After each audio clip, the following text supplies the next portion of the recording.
எல்லாருக்கும் வணக்கம். கடைசியில் பேசினாலும் கண்டென்ட்லாம் போயிடும்.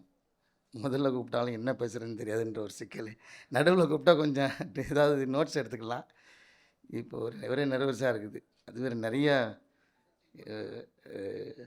பேசுவோம், இயல்புக்கு வந்துடுவோம். முன்னோடி மீடியா குதிப்பின்ற நாவல் வந்து அறிமுக விழா.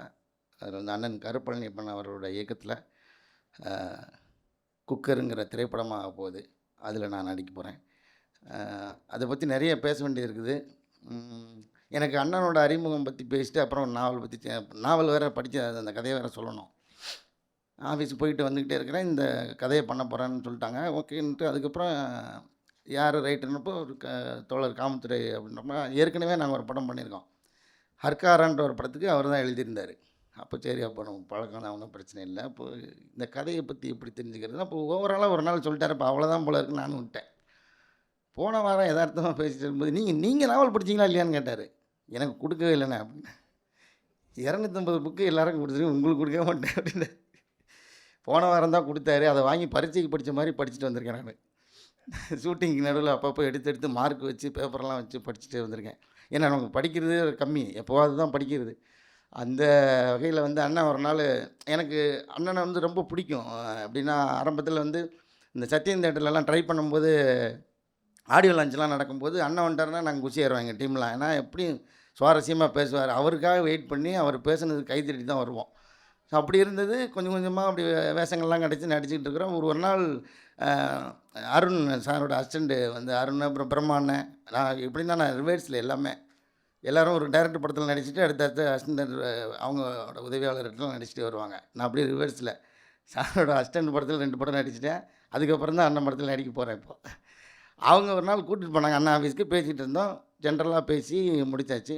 அப்புறம் ஒரு நாள் கார்கி படம் ரிலீஸ் ஆனப்போ ஒரு 1 மணிக்கு எனக்கு ஃபோன் பண்ணார். முதல்ல நைட் ஷோ பார்த்துருக்காரு. பார்த்துட்டு நீங்கள் உடனே ஆஃபீஸ் வர முடியுமா கேட்டார். சரின்ட்டு நான் ஆஃபீஸ் போனேன். அப்போ வந்து ஒரு நல்ல அறிவுரை சொன்னார். இந்த மிஸ்கின் சார் இப்போ ஒரு கோடு வேர்டு கொடுத்துருக்காரு, பன்னீர் சோடா குடிக்கிற பழக்கம் இருந்தால் இனிமேல் பகலில் குடிக்காதீங்க. ஏன்னா எப்போ வேணாலும் ஒரு முதன்மை கதாபாத்திரமாக நடிக்க ஆரம்பிச்சிட்டிங்க, எப்போ வேணாலும் எந்த இயக்குனர் இருந்தாலும் உங்களுக்கு அழைப்பு வந்துடும். அதனால் இனிமேல் பகலில் பன்னீர் சோடா குடிக்கிறது நிறுத்திடுங்க அப்படின்னாரு. சரிண்ணே அவர் பேசிட்டே இருக்கும்போது சரி அந்த கிளாஸ் எடுத்துகிட்டு வாங்க, இன்றைக்கி மட்டும் பகலில் பன்னீர் சோடா. அப்போ யோசித்தேன், சரி இதை எப்படி எடுத்துக்கிறது, இது அறிவுரையா இல்லை எங்கேயுமே வெளியில் எங்கேயும் குடிச்சிடக்கூடாது, அப்போ இங்கே பிரச்சனை இல்லை அப்படின்ற மாதிரி. எப்போவாது ஃப்ரீயாக இருக்கிற நாட்களில் நானே கால் பண்ணிட்டு அண்ணனுக்கு வரலாமான்னு கேட்டு ஆஃபீஸுக்கு போய் அந்த மாதிரி பன்னீர் சோடா சிங்கெல்லாம் நிறையா அப்போ நிறையா பேசியிருக்கோம். அந்த வகையில் தான் அவர் என்ன நினச்சிக்கிட்டார், நான் என்ன நினச்சிக்கிட்டேன்னா எனக்கு கதை சொல்ல தேவையில்லை அப்படின்றத நான் நினச்சிக்கிட்டேன். ஆனால் அவருக்கு எனக்கு புக்கு வரலைன்றது அவருக்கு தெரியல. அதுக்கப்புறமா இத்தனைக்கும் அவர் தேனி நான் ஆஃபீஸ் போயிருக்கும்போது தோழர் பார்த்து கேட்டார், நீங்கள் நாவல் படிச்சிங்களா தோழர்னா? நான் இல்லை தோழர், அவரும் புக்கு கொடுக்கல. சரி நம்ம அவர்கிட்ட எப்படி கேட்குறது அப்படின்ட்டு, எங்கே விற்கிதுன்னு வேறு எனக்கு தெரியல, நம்ம ஷூட்டிங்லேயே சுற்றிக்கிட்டு இருந்ததுனால. அதுக்கப்புறம் போன வாரம் கிடச்சி அதில் படித்து ரொம்ப எனக்கு நான் படிக்கிறது ரொம்ப கம்மினாலும் இது என்ன ரொம்ப சுவாரஸ்யமாக படிக்க வச்சிருச்சு இந்த நாவல். நான் வந்து இந்த கம்மியான புத்தகத்தில் ஒரு புத்தகம் எனக்கு மறக்க முடியாத ஒரு கதை ஒன்று இருக்குது. வைக்கம் முகமது பஷீர் அவர்களோட வந்து பால்யகால சிநேகிதின்னு ஒரு புத்தகம் இருக்கும். அந்த புத்தகத்தில் வந்து ஒரு இடத்துல இந்த வெத்தலை போடுறத பற்றி ஒரு பக்கத்துக்கு எழுதியிருப்பார். அவர் வந்து முற்றத்தில் உட்காந்து அந்த பாக்கு ஒன்று எடுத்து போட்டு அந்த பாக்கு நொறுக்கி பல் இதெல்லாமே டீட்டெயிலாக எழுதிட்டே இருந்து ஒரு பாயிண்ட்டுக்கு மேலே அந்த சுண்ணாம்பை தடவி எடுத்து எல்லாத்தையும் மென்னுட்டு அந்த நாக்கு மேல் அன்னத்தில் வச்சு அந்த வெத்தலையை ஒதுக்கிட்டு அந்த கீழ் பல் வழியாக துப்புனாருன்னு சொல்லி எழுதியிருப்பார். நான் துப்பி பார்த்துட்டேன் பக்கத்தில். அப்படி இயல்பாக அதுக்குள்ளே இருந்து அந்த மாதிரி இந்த நாவலுக்குள்ளே நிறையா இருக்குது. ஆண்டாள்னு ஒரு கதாபாத்திரம் எனக்கு ரொம்ப பிடிச்சது. இதில் நிறைய கதாபாத்திரம் இருக்குது, ஆனால் அந்த ஆண்டாள் எப்படி இருப்பாங்கன்னு எனக்கு பார்க்கணுன்னு ஆசையாகிடுச்சு. சரவணன் ஒரு கதாபாத்திரம் அந்த ஆண்டாளை சந்திக்கும் போது படித்தவங்களுக்குலாம் தெரியும், அந்த கோகுல் சாண்டர் பவுடர் வாசனை எழுதியிருப்பார். அதுக்கு முன்னாடி ஒரு விவரிச்சு எழுதியிருப்பார் அந்த ஆண்டாளை பற்றி. எப்படியாவது இந்த சரவணனை மச்சான்னு கூப்பிட்டுடலாமான்னு நமக்கு தோணும், ஏன்னா சரவணனுக்கு அக்கா. அது மாதிரி பார்க்காத கேரக்டர் நம்ம கண்ணுக்குள்ளே கொண்டு வந்து அது உணர்வு ரீதியாக நமக்கு கடத்தி அந்த மாதிரி நிறைய அந்த புத்தகத்தில் நிறைய இடத்துல இருக்குது. படிக்க நமக்கு அந்த கிச்சனுக்குள்ளே இருக்கிற அனலும் அவங்க அடிக்கிற அந்த பீடி வாசனையும் அந்த 140 ரூபா கோட்டரோட நெடியும் அடிச்சுக்கிட்டே இருக்கும் படிக்க அவ்வளோ சுவாரஸ்யமாக அவ்வளோ இயல்பாக இந்த புக்கு எழுதியிருக்காரு. ஏன்னா இதில் நிறைய புத்தகத்தை பற்றி தான் பேசணும், இன்னும் பேசுறதுக்கு நிறையா இருக்குது. ஆனால் பேசுகிறதுக்கு நிறைய பேர் இருக்காங்கன்றதுனால நான் சீக்கிரம் முடிக்கணும்னு ஆசைப்பட்றேன். வந்திருக்க எல்லாருக்கும் நன்றி, வணக்கம். அனைவருக்கும் வணக்கம். முதல்ல நீங்கள் எல்லாருமே உங்கள் கையை ஒரு தடவை நல்லா கை தட்டிக்கங்கன்னு நான் கேட்டுக்கிறேன். ஏன்னா இது சினிமாவுடைய தொடக்க விழா மாதிரியும் இருக்குது, நாவலோட வெளியீட்டு விழா மாதிரியும் இருக்குது. என்னன்னு காமதுரைக்கும் தெரியல, எனக்கும் தெரியல, தெரிஞ்சு கருப்பழனியப்பனுக்கும் தெரியாதுன்னு நினைக்கிறேன். நான் சாயங்காலமாக கிளம்பி இது மாதிரி கூட்டத்துக்கு போயிட்டு வரேன்னு வீட்டில் சொன்னேன். என்ன விழா? நாங்கள் குக்கர் விழா. குக்கர் தான் விசில்கிட்ட போயிடுச்சு, நீங்கள் எங்கே போகிறீங்க? நாங்கள் இது விசில் இல்லாத குக்கருமா அப்படின்னு சொல்லிவிட்டு அவங்க வந்து குக்கு வித் கோமாளி பார்த்துக்கிட்டு இருந்தாங்க அந்த நேரத்தில். நான் வந்து உடனே சொன்னேன், இது வரைக்கும் கோமாளியாக நடிச்சுக்கிட்டு இருந்த காளி இதில் குக்கராக நடிக்கிறாரு அந்த படம் அப்படின்னு சொல்லிட்டேன். அப்படின்னு நான் சொல்கிறது வந்து பஞ்சுக்காவை நீங்கள் கைதட்டாமல் இருக்கிறத பார்த்தாக்க ரொம்ப பதட்டமாக தான் இருக்குது. தோழர் காமுத்துரை இங்கே வந்து ரொம்ப சந்தோஷமாக மகிழ்ச்சியாக அப்படி பேசினார் இல்லையா? எனக்கு ரொம்ப தனிப்பட்ட முறையில் ரொம்ப மகிழ்ச்சியாக இருந்தது. காரணம், ஒரு படைப்பாளன் தான் எழுதிய நாவலுக்கு இவ்வளவு பெரிய கூட்டம், 150 பேர் அவர் கூட்டத்தை நடத்துறதுக்கு என்ன பாடுபட்டிருப்பாருன்னு எனக்கும் தெரியும். ஆனால் இந்த மாதிரியான ஒரு அரங்கத்தில் இந்த புத்தகம் கௌரவிக்கப்படுகிறது என்பதற்காகவே நான் என் தனிப்பட்ட முறையில் என்னுடைய வாழ்த்துக்களையும் நன்றியையும் இயக்குனர் கருப்பழனியப்பனுக்கு தெரிவித்துக் கொள்கிறேன். ஏன்னா இதுக்கு முன்னாடி நிறைய நாவல்கள் படமாக வந்திருக்கு. எந்த படத்துக்கும் இப்படியான ஒரு விழா நடத்தப்படலை. இது ஏன் குறிப்பாக நடத்தப்படுது அப்படின்னா, இந்த நாவல் வந்து ரொம்ப நாள் ஆயிடுச்சு. ஆனாலும் இந்த நாவலில் படமாக்கணும் அப்படின்னு சொன்ன உடனே அவர் முதல்ல செஞ்சது, ஏற்கனவே வெளிவந்த புத்தகத்தில் இருக்கிற எழுத்துப் பிழைகளை எல்லாம் நீக்கி ஒரு நல்ல பதிப்பாக கொண்டு வந்ததற்காக அதுக்கும் கருப்பழனியப்பனுக்கு தான் நன்றியை தெரிவிச்சுக்கணும். ஏன்னா இது முழுக்க ஒரு புத்தக விழா மாதிரியே மாற்றிருக்கிறார். இன்னும் சந்தோஷமாக சொல்லணுன்னா, இந்த நாவலில் விடுபட்டதுன்னு சொல்லிட்டு காமதுரை நிறைய விஷயத்த சொன்னார். எனக்கு தெரிஞ்சு அவர் விடுபட்டதுன்னு சொன்னதுலேயே ஒன்று இருந்துச்சு நாவலில். ஏன்னா நாவலே அவர் மறந்துட்டாருங்கிறதான் ஏன் எனக்கு ஞாபகத்துக்கு வந்துச்சு. ஏன்னா அவர் சொன்ன 2 சீனும் இருக்குது, படத்தில் இருக்குமா இல்லையாங்கிறது கருப்பழனியப்பனுக்கு தான் தெரியும். இவ்வளவு மகிழ்ச்சியோடவும் பட வெளியீட்டு விழா அன்னைக்கு நீங்கள் இருப்பீங்கிற பதட்டம் எனக்கு இருக்குது. ஏன்னா நாவலில் எது வரும் எது வராது, இல்லை நாவல் தான் படமாக வருமா, இதெல்லாம் பின்னாடி நம்ம பார்த்துக்கலாம். அதை தாண்டி இந்த நாவலில் எனக்கு ரொம்ப பிடிச்சது, இந்த நாவலை வந்து தோழர் காமத்துரை எதற்காக எழுதியிருப்பார் என்று எனக்கு தோணுச்சுன்னா, இதில் வந்து தோழர் சண்முகம்னு ஒரு கேரக்டர் வருது. நான் சொல்கிறது நாவலில் வர சண்முகம் கேரக்டர். அவரும் கம்யூனிஸ்ட் தான். தொழிற்சங்கம் தொடங்குறதுக்காக அந்த தொழிலாளர்கள் எல்லாம் ஒருங்கிணைத்து ஒரு வேலை செய்வார். அது படத்தில் இருக்கா அப்படின்னு சொல்லி பழனி அவர்களிடம் கேட்டேன். அது இருக்கணுமா அப்படின்னாரு. கண்டிப்பாக இருக்கணும்னு சொன்னேன். நிச்சயமாக நாவலில் அந்த கதாபாத்திரம் இருக்கும், ஆனால் சண்முகங்கிற பேரை அவர் மாற்றிடுவார்னு நான் நினைக்கிறேன்.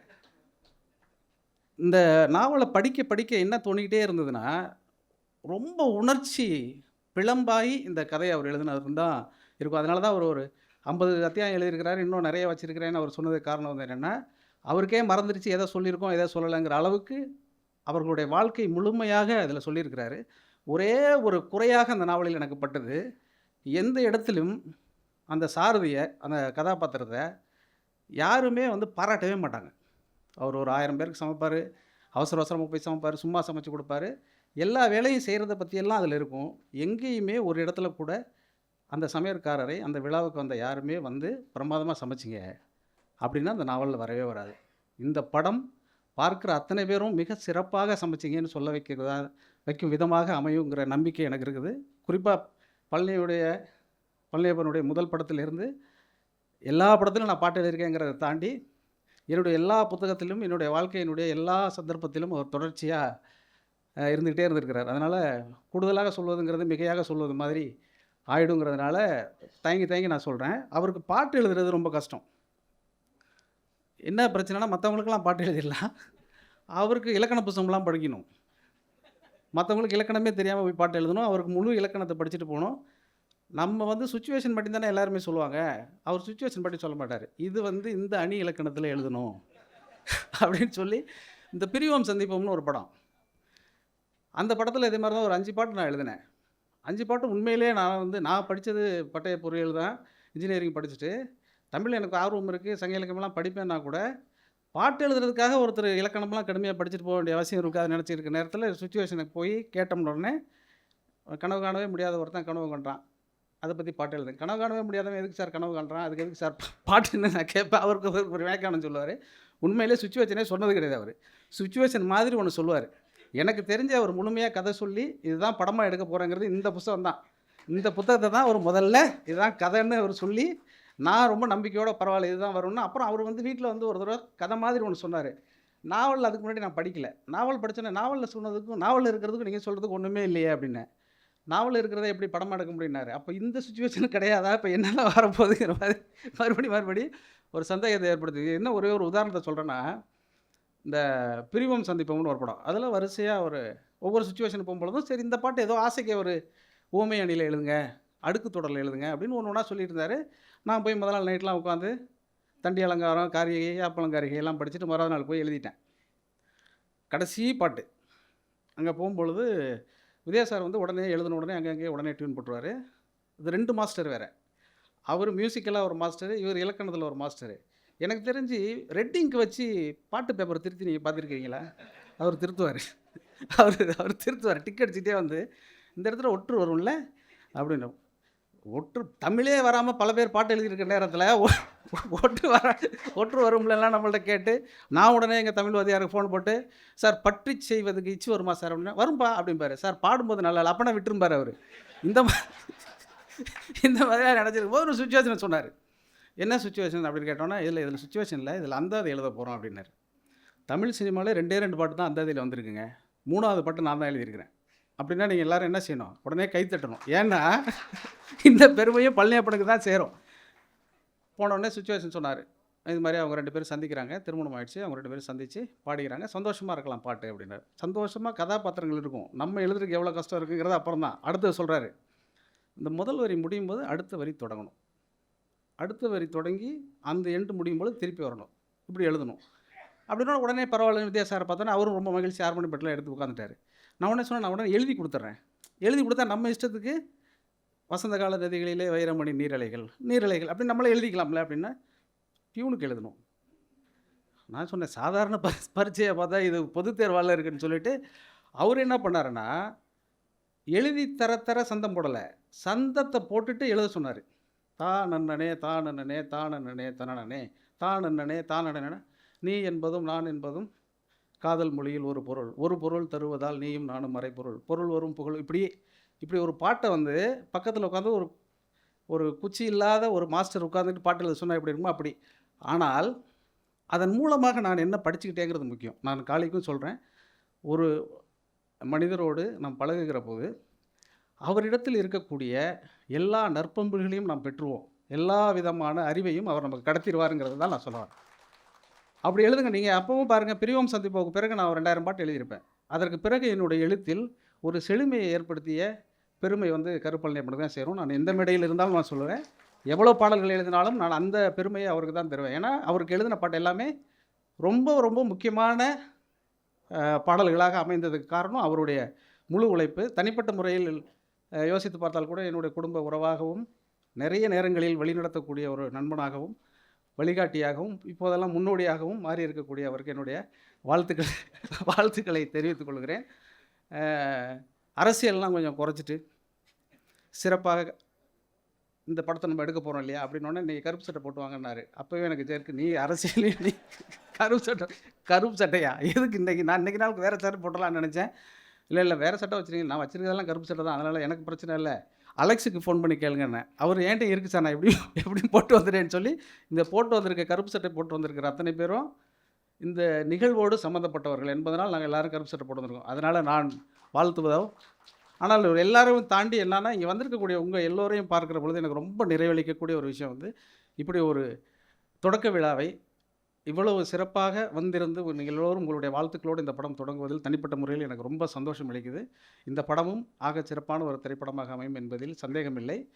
பாட்டு எழுதுறதுக்கு மட்டும் நீங்கள் எல்லாரும் தனிப்பட்ட முறையில் இந்த விழா வந்ததை பற்றியெல்லாம் பழனியப்பட்ட பேசும்போது, யுகபாரதியை பார்த்து கொஞ்சம் சாதாரணமாக நடத்துங்க, இந்த ஆப்ஷன்லாம் கேட்காதீங்க, அவர் வந்து 2500 பாட்டு எழுதியிருக்கிறாரு, அனுபவம் வாய்ந்தவர் ஆகிட்டார், அதனால் நீங்கள் மறுபடியும் ரெட்டிங்க்கு பச்சைங்களை எல்லாம் போட்டு போடாதீங்க அப்படின்னு சொல்லுங்கள். இந்த பதில் கொஞ்சம் சப்திச்சலாம் நினைக்கிறேன். ஏன்னா இதில் வந்து வித்யாசாகர் மாதிரியோ, இசைஞானி மாதிரியோ, ரகுமான் மாதிரியோ இல்லை, ஜஸ்டின் பிரபாகர் தான். அதனால் தம்பி இதெல்லாம் கரெக்டாக இருக்கும் வச்சுக்கப்பா அப்படின்னு சொல்லிடலாம். நாவலை பொறுத்த மட்டும் இல்லைன்னா, நாவலை படிக்கிற பொழுது நாவலில் திரும்ப திரும்ப திரும்ப நாவலில் வந்து ஒரே ஒரு விஷயம் வந்து இருக்கும். பக்கத்துக்கு பக்கம் வந்து இந்த நாவலில் வந்து குடிச்சிக்கிட்டே இருப்பாங்க. காளி கூட வந்து ஒரு சின்ன காணொலி கூட போட்டிருந்தார். அந்த 140 ரூபா கோட்டரை பற்றி அப்படி சொல்லி 10 ரூபா சேர்த்தா 20 ரூபா சேர்க்காமையா அப்படிங்கிறது தெரியல. ஆனால் நாவலில் வந்து எனக்கு தெரிஞ்சு அப்போ உள்ள ரேட்டுக்கு தான் இருக்கும். அதனால் அதை பற்றின குறிப்புகளெல்லாம் வரல. முழுக்க முழுக்க அந்த நாவல் வந்து ஒரு சமையல் தொழிலாளி குடியால் எப்படி தன்னுடைய குடும்பத்தை இழக்கிறான் அப்படிங்கிறத பற்றின நாவல் தான். ஆனால் அப்படியே இந்த நாவல் வரும்னு எந்த உத்தரவாதமும் நான் சொல்லலை. இதை விடவும் சிறப்பாக எனக்கு தெரிஞ்ச காமத்துறை இன்னும் வைத்திருக்கக்கூடிய ஒரு 50 அத்தியாயங்களையும் அவரிடம் சொல்லுவார் என்று நான் நம்புகிறேன். நம்பியதிலிருந்து அவர் இன்னும் ஆகச்சிறந்த ஒரு திரைப்படத்தை இயக்குவார் என்கிற நம்பிக்கையோடு வந்திருக்கும் உங்கள் அத்தனை பேருக்கும் என்னுடைய நன்றியை தெரிவித்துக் கொள்கிறேன். நன்றி, வணக்கம்.